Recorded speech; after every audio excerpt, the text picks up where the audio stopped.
I thought she was going out for girls' nights, until I followed her and watched her walk into a place no wife should ever be. What I discovered next shattered everything I believed about love, loyalty, and her. My wife, Emily, and I had been together nearly 12 years. We tied the knot when we were just kids, really, barely out of college. A lot of people told us we were too young, but back then it felt right. We were crazy about each other, and for the most part our life seemed good. At least that's what I believed. We both worked, though she only had a part-time gig, which meant she usually had a lot more downtime than I did. I didn't think anything of it, I trusted her completely. But over the past few months something started to feel different. Like there was this quiet, growing distance between us. I couldn't put my finger on what it was at first. Emily had grown more short-tempered, kind of cold even. She'd snap at me over small things or completely shut down if I asked if something was bothering her. I figured maybe she was just going through a rough patch, maybe tired or overwhelmed. We've all been there, right? But her behavior started shifting in ways I couldn't ignore. She began staying out late more frequently, saying she was out with her girlfriends or running errands that seemed to stretch deep into the night. I kept brushing it off, telling myself not to be that guy, the jealous husband who lets his imagination run wild and ruins a perfectly fine marriage. I really tried to be better than that. I held on to the belief that we were still solid. But it was getting harder to convince myself that everything was okay. The first time something really shook me was when I found a strange receipt in her purse. It was from a high-end restaurant, one I'd never even heard of, certainly not one we'd been to together. When I brought it up, she just chuckled and told me it was from a work dinner. I wanted to believe her, I really did, but there was this little voice in the back of my head that wouldn't shut up. Then came the phone calls. Late at night, her phone would buzz with calls and texts. And every time she'd step outside or into another room to take them. If I asked who it was, she'd casually say, "Just a friend," or give some vague explanation that didn't quite sit right. I was stuck. I didn't have any real proof, just a bunch of moments that didn't feel right. Was I just imagining things? Was I letting doubt ruin something that didn't need to be ruined? But then, something happened that changed everything. One evening, Emily told me she was heading out for a girls' night. The same line she'd used a few times before. I didn't ask any questions. After all these years, I thought she deserved my trust. But something felt off that night. She got dressed up, more than usual. Emily's always been the kind of woman who likes to look nice, but this was different. She wore a dress I'd never seen before, paired with heels that I thought she'd given away years ago. And the perfume? It was so strong, it lingered in the house long after she walked out the door. That was the second big warning sign. At first I tried to ignore it. Tried to stay calm. But as I sat on the couch alone, my mind just wouldn't stop racing. All the weird moments started coming back to me, one after another. Eventually I cracked. I opened her laptop. Now I'll admit, I didn't even know what I was looking for. I'm not exactly a tech wizard. But part of me hoped I'd find something innocent, something that would finally quiet all this doubt. Unfortunately, that's not what I found. In her browser history was a map. Just a pin, an address about 20 minutes away. No restaurant name, no business title. Just a random location. My stomach dropped.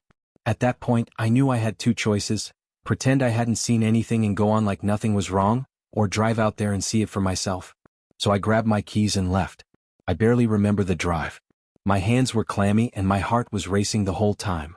My thoughts kept looping: her sudden distance, that dress, the perfume, the strange phone calls. Everything I'd tried to ignore was now screaming at me. When I finally pulled up to the address, I could barely believe what I saw. It was a dimly lit building, tucked away in a quiet part of town. And from the looks of it, it wasn't a restaurant or some office. It looked more like one of those places people don't talk about openly.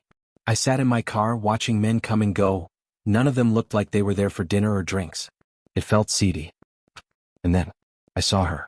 Emily walked out of the building with another man. They were laughing. She looked carefree. She got into his car like she'd done it 100 times before. And in that moment, everything inside me just broke. I couldn't move. Couldn't speak. It felt like my entire world had just been ripped apart. But I didn't confront her. Not right away. Instead, something began to stir inside me, a quiet, calculating resolve. I needed to be sure to gather everything before I made a move. She'd never see it coming. That moment outside that building, frozen in my car with my hands gripping the steering wheel like it was the only thing holding me together, something in me shifted. My heart wanted to burst through my chest, but I couldn't move. I wanted to rush over, yell, demand answers, but I knew how that would play out. Emily was clever. She had a way of twisting situations, turning guilt into confusion. I'd end up doubting myself like I had so many times before. So I drove home. That ride felt endless. Every mile dragged like I was hauling the weight of a shattered world. By the time I stepped through our front door, it was like I had walked into someone else's life. The woman I had promised everything to, the woman I believed in, was living an entirely different story behind my back. And I had no clue how far it really went. The next few days were a blur. I went through the motions, nodding and smiling when I had to, but inside I was scrambling. I didn't have enough to confront her, not yet. Something told me this wasn't a one-time betrayal. This felt orchestrated, like something she had been keeping under wraps for a long time. I needed more than a hunch. I needed the truth.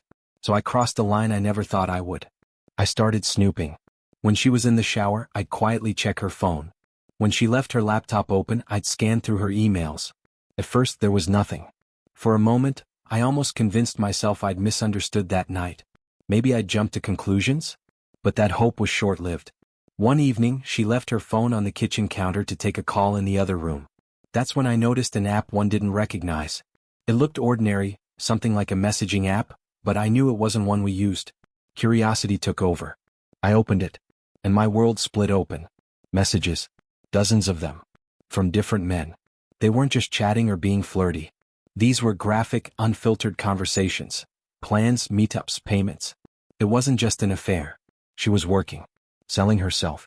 That building I saw her leaving? It wasn't some club or lounge. It was a brothel.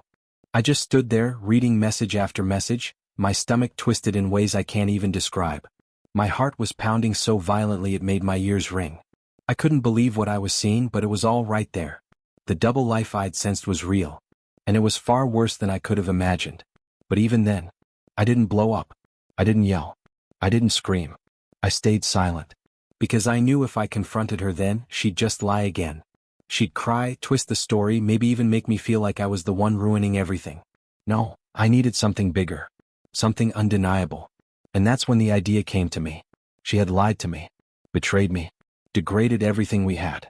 But I wasn't going to sit around feeling like a fool. I was going to turn the tables. I decided to become one of her clients. Yeah, you read that right. I figured out how to contact her through one of those apps.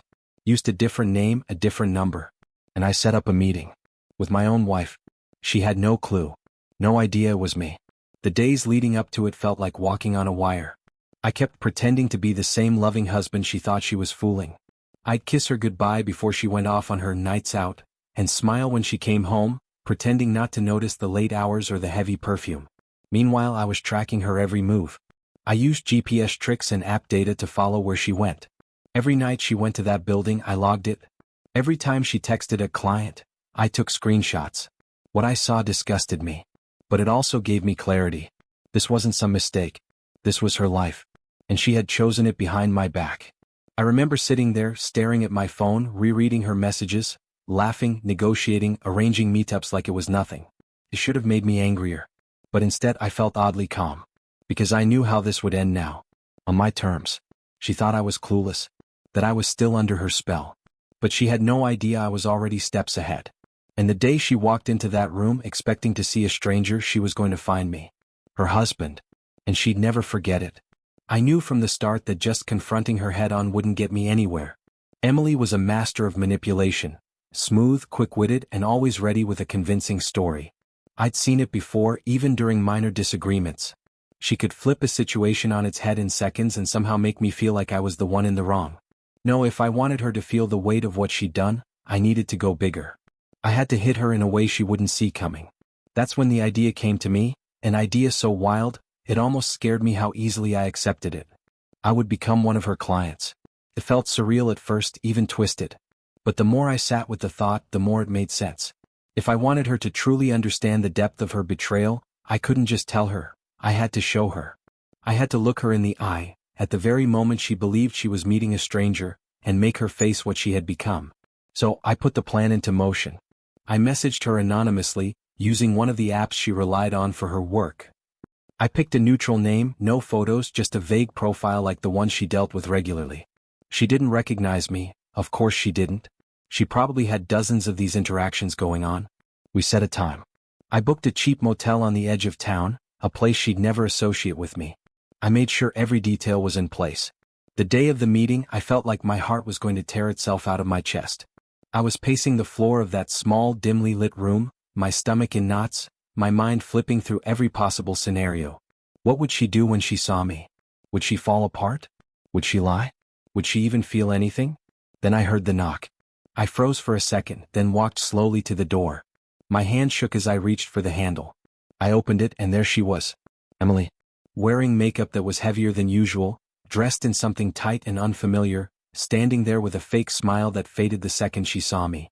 Her face turned white. For a moment it was like time stopped. Her mouth opened slightly but no sound came out.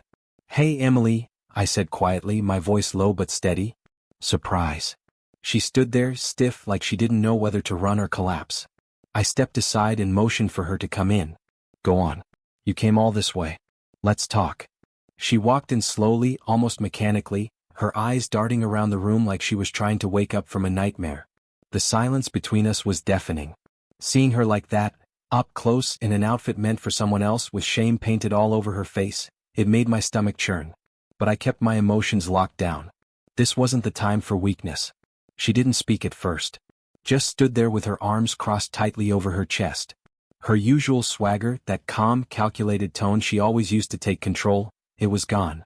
"Well?" I said, breaking the silence. "Nothing to say?" She blinked, her voice barely a whisper. I didn't expect this." "No," I replied, crossing my arms. "I bet you didn't. So how long's this been going on?" She looked away, stalling, trying to decide how much of the truth she could admit without burying herself completely. "It hasn't been that long," she said eventually. "A few months."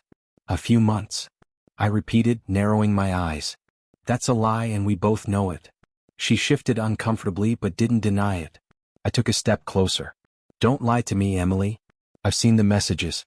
I know about the building. I've watched you leave it. I know this isn't just some side thing. This has been your life for a while now." That's when I saw something flicker behind her eyes, the old version of her, the one who could always come up with a reason, an angle. "I needed the money," she snapped, suddenly defensive. "Do you think the bills pay themselves? You think all those dinners and trips came from my part-time job?"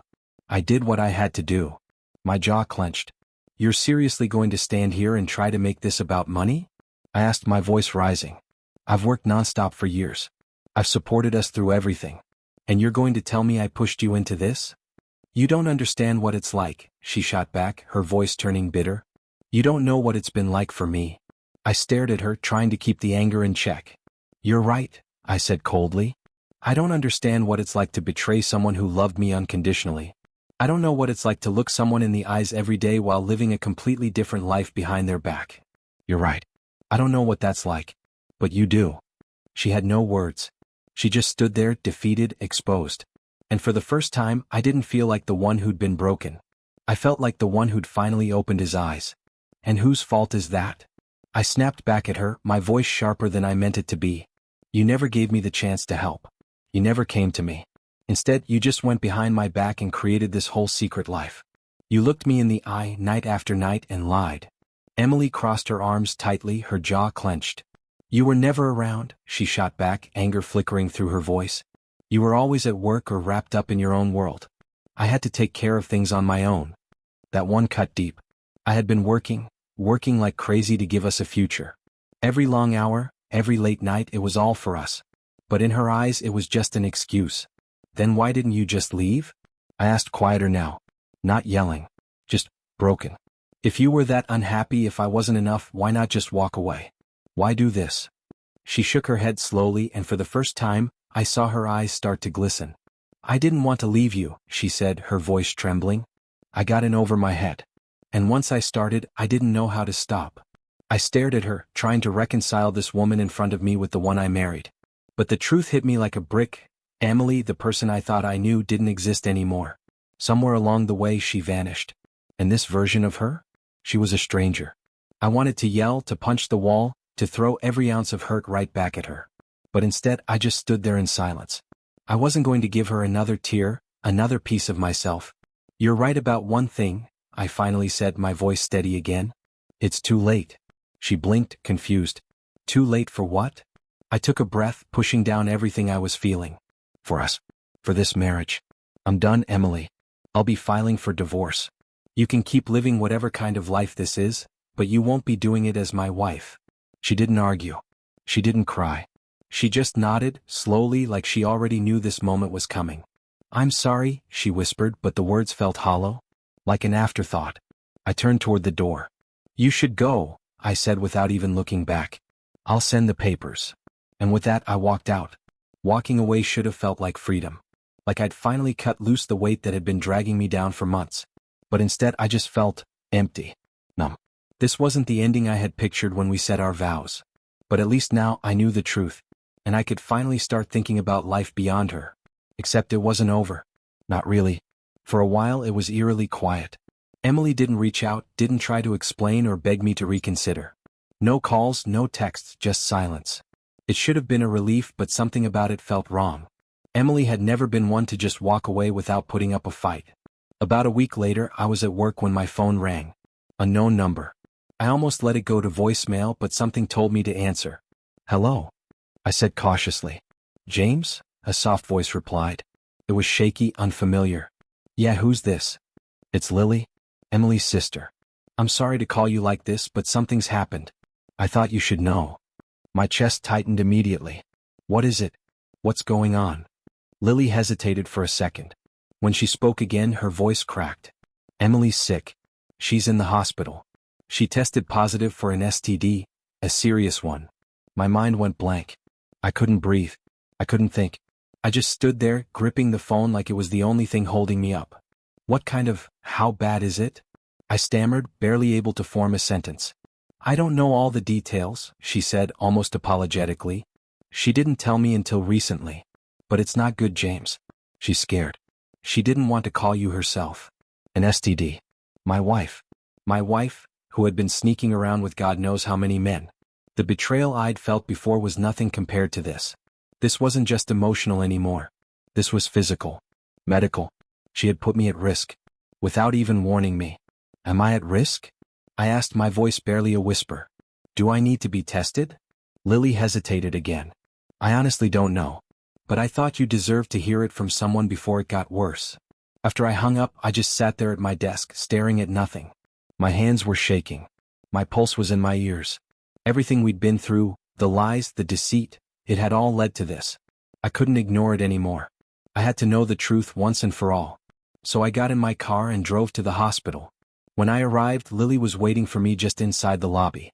She looked tired, like she'd aged 10 years since I last saw her. She's in room 312, she said softly, without asking me why I came. We both knew. There was no avoiding it anymore. I stepped into the hospital room and there she was, Emily. Lying in that bed, pale, weak, and not at all like the woman I used to know. Her eyes met mine the second I walked in, and for a moment we just stared at each other in silence. No words. Just everything we didn't say sitting between us like a wall.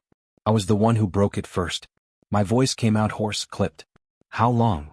She looked down at her hands, twisting her fingers like she didn't know what to do with them. It's been a while, she whispered. A while, I repeated, the words catching in my throat. And you didn't think I deserved to know? You've been lying to me, going behind my back, and you never thought to tell me I was in danger? Her eyes welled up, but I didn't feel sympathy. Not this time. I didn't want to hurt you more than I already had, she murmured. I was scared. I shook my head, disbelief boiling into fury. Scared? I hissed. You weren't scared when you were out there night after night, lying to my face, risking everything we built. You only got scared when it finally caught up with you. She broke then, quiet tears slipping down her cheeks. But even seeing her cry didn't soften me. Not anymore. I didn't think it would get this far, she sobbed. I didn't mean. Of course you didn't, I cut in, my voice razor sharp. You didn't think about anything. Not about me, not about our marriage, not about what we were supposed to be. You thought about yourself. That's all. She didn't defend herself. She didn't argue. She just sat there, small and broken, wiping her eyes, saying nothing. I took a breath and forced myself to calm down, at least enough to ask the one question that had been gnawing at me. Am I infected? She shook her head weakly, but even that gesture didn't bring me peace. I don't think so, she whispered. But you should get tested. Just to be safe. That uncertainty hit me harder than any confession. She didn't even know. After everything, she couldn't even give me a straight answer about something that important.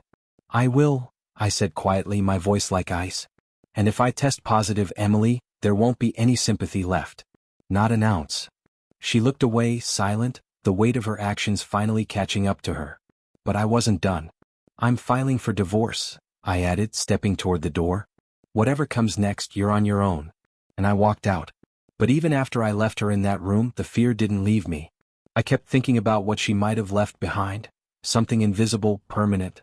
Every text, every phone call, every quiet moment alone. My mind was locked on one thought. What if I'm sick too? Those next few days were torture. I couldn't focus. Couldn't sleep. Every little buzz from my phone sent my heart into overdrive. I kept imagining the worst, that she had left me with more than a broken heart. Then the call came. I was sitting at my desk when I saw the clinic's number pop up. My hand trembled as I answered. James? A nurse asked on the other end, calm and clinical. Yeah, I'm here, I said, barely holding it together. I have your test results, she said, then paused. That moment stretched forever. You're negative. Everything came back clear. I didn't respond right away. I couldn't. I exhaled, and it felt like I'd been holding my breath for a week. The relief was so overwhelming it made my hands shake.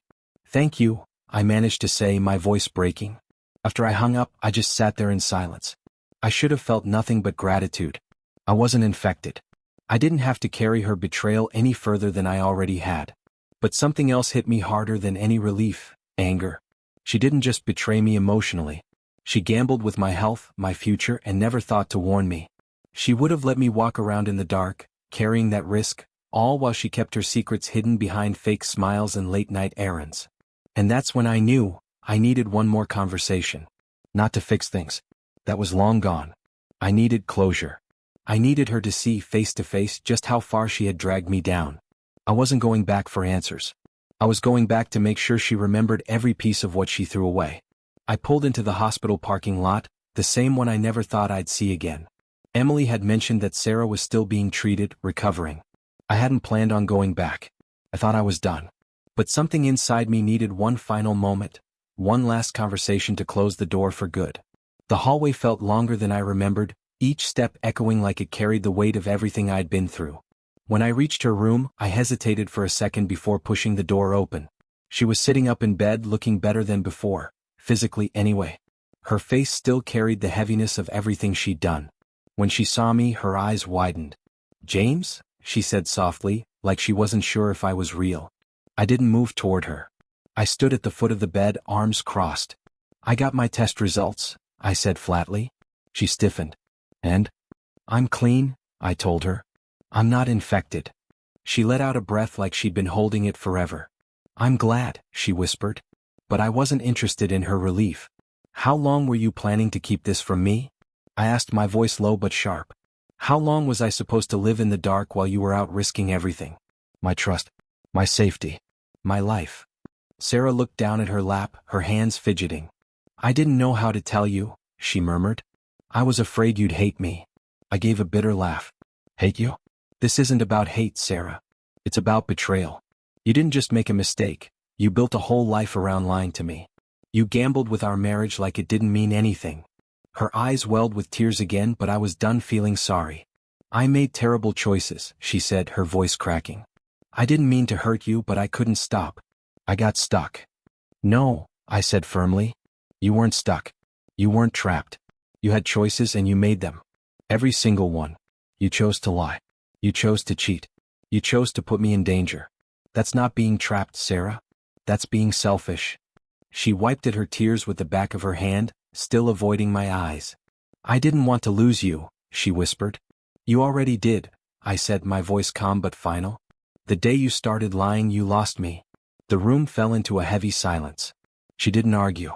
Maybe she knew there was no point anymore. She just sat there quietly, tears falling, no defenses left. I've started the divorce, I said. You'll get the paperwork soon. After that, I want no contact. No calls. No texts. Nothing. You're not part of my life anymore. She gave a slow, almost broken nod. I understand. I turned to leave, but before I stepped out, I looked back one last time. The woman in that bed wasn't the one I had married. She was someone I didn't recognize anymore. I hope you find whatever it is you were chasing, I said quietly. But it was never me. And then I left. I walked out of the hospital, out of her life, and out of the nightmare she'd built around us. For the first time in a long time I could actually breathe. But peace didn't come easy. Driving home that night felt quiet but not peaceful. It was the kind of quiet that echoed, like something was missing. And even though I had said everything I needed to say, part of me still felt unfinished. A few days later, just as I was starting to put the pieces of my life back together, my phone rang again. It was Emily. "James, I'm sorry to bother you," she said. Her voice sounded drained, like she'd been carrying too much. "What is it now?"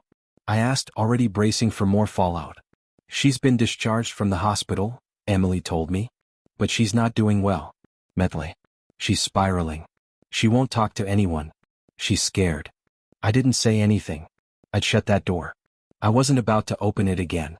"She's been trying to reach you," Emily went on. "But she knows it's pointless. Still, she asked me to tell you something." I closed my eyes, rubbing the back of my neck. "What?" Emily hesitated. "She's pregnant, James." I sat down slowly, the words hitting me harder than I expected. Pregnant. 1,000 questions hit me at once. Pregnant. And just like that, the fear returned. My chest tightened. "Whose is it?" I asked bluntly. "Because it could be mine. But just as easily, it might not be." "She doesn't know," Emily said softly. "It's early, about a month along. It could be yours, or it could be someone else's." I gripped the edge of the kitchen counter, trying to steady the wave of nausea that rolled over me. This was supposed to be over. The cheating, the lies, the hospital. The divorce was supposed to be the final chapter. But now I was staring down a whole new mess, one with consequences I hadn't prepared for. "James," Emily's voice broke through my racing thoughts, careful and heavy. "I know this is a lot. But she's not asking for anything. She just thought you deserved to know. She doesn't expect you to come running back or fix anything. She just thought you had the right to hear it." I didn't respond right away. What could I even say? My mind was tangled up in a dozen emotions: rage, disbelief, confusion, even grief. After everything, after the betrayal, the risk to my health, the lies, now there was a chance she was carrying my child? "I need time," I said finally, my voice low and raw. "I don't know what to do with this." "I understand," Emily replied gently. "And whenever you're ready, if you do decide to take a paternity test, well, she'll cooperate." But again, no pressure from her. She just wanted to come clean about this.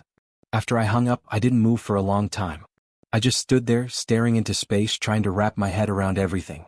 But in the days that followed, as the silence settled in again, one thing started to rise above the noise in my head. I had a choice. I could keep letting this situation rule my life, or I could take it back. And that's when I made my decision. I wasn't going to take the test. For weeks, Sarah's betrayal had taken over everything. My thoughts, my sleep, my peace. But no more. This child, if it was even mine, was conceived in the middle of the darkest period of my life. And if it wasn't mine, then it was just another consequence of her choices. Either way, I was done living in the mess she created. So I picked up the phone and called Emily one last time. "I'm not doing the test," I said firmly. "I'm done with all of it. I wish her well, but I'm cutting ties for good. No more updates. No more contact." There was a pause on the other end and then a quiet sigh. "I understand, James. Really, I do. I'll pass it along." "Thanks, Emily," I said, meaning it. "I appreciate you being honest with me." And then I hung up the phone, and for the first time in months I felt free. No more secrets. No more wondering. No more looking over my shoulder, waiting for the next blow. I was finally done with Sarah. I had survived her storm. And now I could start rebuilding. The weeks that followed were like stepping into sunlight after living in a cave. I started reconnecting with old friends. I picked up hobbies I hadn't touched in years. I even signed up for a local photography class, something I'd always wanted to do but never had the time or space to try. Slowly but surely, I started to feel like me again. I found joy in the smallest things: sipping coffee on my porch, losing track of time with a camera in my hands, hitting the gym without checking my phone every 10 minutes. Life felt light again. Real. And then, something unexpected happened. I started dating again. It started casual, nothing serious. I didn't even know if I was ready. But it felt good to talk to someone new, to remember what it felt like to laugh with someone who wasn't carrying a suitcase of lies behind every smile. And then I met Rachel. From the moment we sat down across from each other, I knew she was different. She listened. She was present.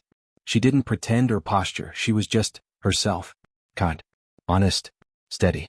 We took things slow, and somewhere along the way I opened up about everything.